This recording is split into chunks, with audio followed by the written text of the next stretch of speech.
नसरुद्दीन एक शाम अपने घर से निकला। उसे किन्हीं मित्रों के घर उसे मिलने जाना था। वह चला ही था कि दूर गांव से उसका एक दोस्त जलाल आ गया।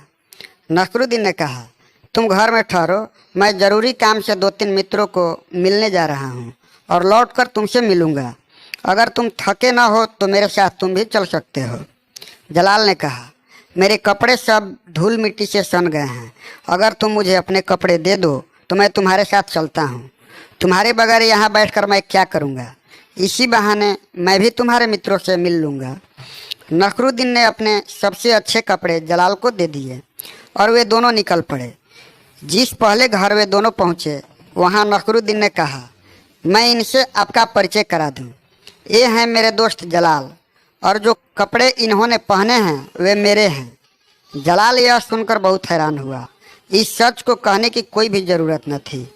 बाहर निकलते ही जलाल ने कहा, कैसी बात करते हो नसरुद्दीन?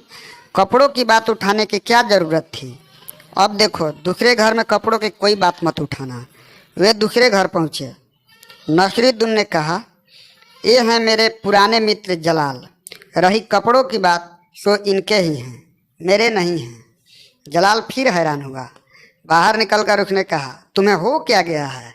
इस बात को उठाने की कोई क्या ज़रूरत थी कि कपड़े किसके हैं, और यह कहना भी इनके ही हैं शक पैदा करता है।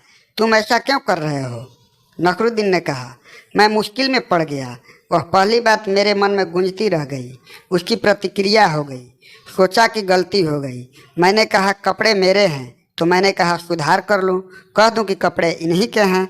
जलाल ने कहा, अब ध्यान रखना कि इसकी बात ही न उठे। यह बात यहीं ख़त्म हो जानी चाहिए। वे तीसरे मित्र के घर पहुँचे। नसरुद्दीन ने कहा, ये हैं मेरे दोस्त जलाल। रही कपड़ों की बात तो उठाना उचित नहीं है। नसरुद्दीन ने जलाल से पूछा, ठीक है ना? कपड़ों की बात उठाने की कोई ज़रूरत ही नहीं है।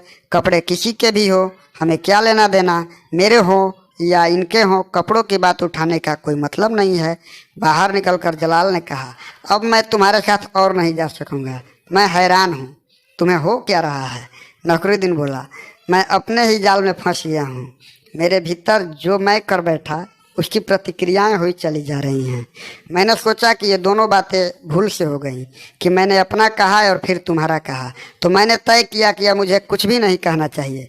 यही सोचकर भीतर गया था, लेकिन बार बार यह होने लगा कि यह कपड़ों की बात करना बिल्कुल ठीक नहीं है। और उन दोनों की प्रतिक्रिया यह हुई कि मेरे मुंह से यह निकल गया, और जब निकल गया तो समझाना ज़रूरी हो गया कि कपड़े किसी के भी हों, क्या लेना देना।